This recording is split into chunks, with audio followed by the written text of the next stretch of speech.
افسوس کی بات تھی کہ کسی کی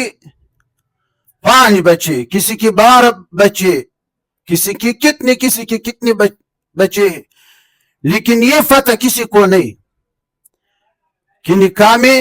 فرض کیا ہے، شرط کیا ہے، مستحب کیا ہے۔ نکاح میں میرے بھائیوں ایجاب اور قبول فرض ہے، ان کے بغیر نکاح نہیں ہوتا ہے، اور 2 گواہوں کے سامنے، 2 گواہوں کی موجودگی میں عقد یہ شرط ہے، اور اعلان کرنا،